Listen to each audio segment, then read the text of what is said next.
We're now joined on the program here by UFC fighter Josh Samman, who has a brand new book out called The Housekeeper, Love, Death, and Prizefighting. And he also faces Maine's own Tim Boetsch coming up later on this summer, but we want to talk about the book first and foremost. Josh, thanks for joining us here on the program. Thanks for having me, Bryan. Well, let's first go into why you decided to write this book. Again, you've had such a harrowing tale and such a difficult life, but why did you decide to write this in the first place? It was just an artistic project of mine that I kind of used, as therapeutic reasons for myself.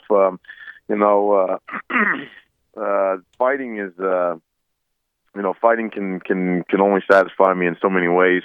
And so while I love fighting and it's been awesome, it's been an awesome career, and it's still going. I just had to, I had to add other aspects, of my life to really feel gratified.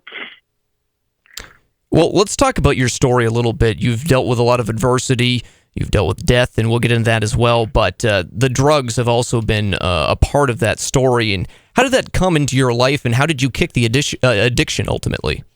I think that all of us, every single one of us, uses drugs in a different way, whether it's caffeine or nicotine or alcohol or whatever. And so, it was just the introduction of harder drugs really early in my life that kind of led to a lot of the atypical things that I grew up with and grew up doing. I think addiction is something that it's always there. We always know. I mean, everyone knows someone who has problems with drugs, whether it's themselves or a loved one or whatever the case may be. And sometimes it's kind of taboo to talk about these things. So that was an important part of the book for myself, is to kind of turn the mirror on myself and put a lens to it, and just kind of open up discussion and try to help whoever may be going through similar life situations. And you got through that, and you also had to deal with a very sad part of your life. A girlfriend of yours, Haley, died and passed, and while you were starting your UFC career. And I can't imagine how that must have felt for you. But how did you get through all this troubles in your lives to continue with this MMA career? I was one fight deep in the UFC. I'd just beaten Kevin Casey, and everything kind of looked like it was, kind of going to turn out to be a fairy tale, and it didn't turn out that way. And so that was, circling back to the original question as to why I wrote the book. It was just a remedy for me. It's kind of a way to get a little bit of catharsis, and then that's how I got through it. Really, I was dealing with injuries at the time, so I couldn't even fight. It was almost 2 years after the Kevin Casey fight before I stepped back in the cage, and that was a really just a crazy, tumultuous couple of years for me, and I got through it, and I knew that I just had to. I couldn't keep the story untold, and so that's when I really started putting pen to paper and letting it flow. I was watching an interview with you, and you said basically that MMA had helped you start your life anew back when you were a teenager. Do you feel like that's an outlet for you as well, dealing with some of these difficulties that have plagued you now in your life? Yeah, absolutely. And it's not just about the competition of the UFC. That's the most gratifying part. But I mean, being a martial artist is a day-to-day thing, and it's a lifestyle. So it's not just fighting in that sense of the word. It's not just cage fighting that helps me through these things. It's martial arts in general. And so I'm always a big advocate of anybody of any age getting involved in martial arts and just seeing how it can change your life. It'll certainly change mine. We're talking with UFC fighter Josh Samman, and also the author of the book Housekeeper, Love, Death, and Prizefighting, now available on Amazon.com. I would recommend it. I was reading a little bit of it, and it's such a great read. Now let's go back to UFC 181, because it was an important event for you, not just because it was a big fight in your UFC career, but also because of the December date that it came on. Yeah, that was the first time that I stepped back into the cage, and it was on the birthday. What would have been the 24th birthday of Haley, who passed away, and so it was just all.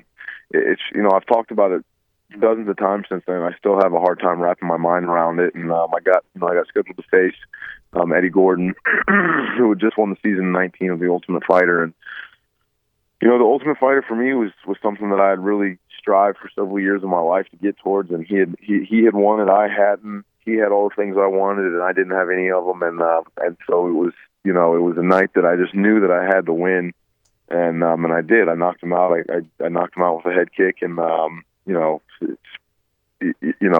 several kind journalists have called it knockout of the year. It was certainly knockout of the night, and I got a nice, generous bonus from the UFC because of it. And so that was just kind of like a good turning point for me to kind of just try to catapult myself and my life into more positive stuff. And so, I couldn't have scripted it any better.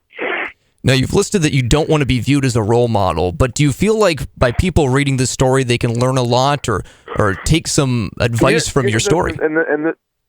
There's a difference between learning something from someone and being a role model. I don't know that I'm comfortable with a role model position, or however you'd like to call that. But I mean, there's certainly things to be learned, and someone who has a cautionary tale is not always going to be a role model. So that's just the fact of the matter. So, I have a lot of kids and teenagers and stuff that look up to me, and that I try to help out, mentor when I can. I'll teach a few classes here and there, and work with kids usually in a martial arts capacity. But I don't know. Yeah, to answer your question, I'm not sure how I feel about being labeled as a role model quite yet. Now onto your UFC career and current stuff going on with you. You're fighting Maine's own Tim Boetsch, a guy who's very popular around this neck of the woods. And I saw you said you wanted to retire him for once and for all coming up in this fight. What are your thoughts on your opponent coming up? I mean, he's super dangerous, and I know there's a lot of Tim Boetsch fans listening out there right now, and you guys all have excellent reason to be Tim Boetsch fans. I'm a Tim Boetsch fan. Sometimes we get a call to fight guys that we've been watching for several years, and so that's what happened this time. And so, if I'm just speaking matter of factly, I think that I think he's been in a lot of fights, and while that makes him dangerous and experienced, I think that I think that my youth will be a bit of a factor. I think my speed will be a bit of a factor, and I just got some tools in the bag to go out and win the fight. But no matter what, I know it's going to be exciting. I have a lot of respect for the guy. You'll never hear me say a bad thing about him. But no, I intend to beat him, and I don't see the UFC keeping him around much longer after that. UFC fighter Josh Samman, also the author of the book The Housekeeper: Love, Death, and Prizefighting, now available on Amazon.com. Highly recommended read. Josh, thank you very much for your time, and we wish you the best of luck in your fight coming up and with the book as well. Thank you so much for having me. Thanks, guys.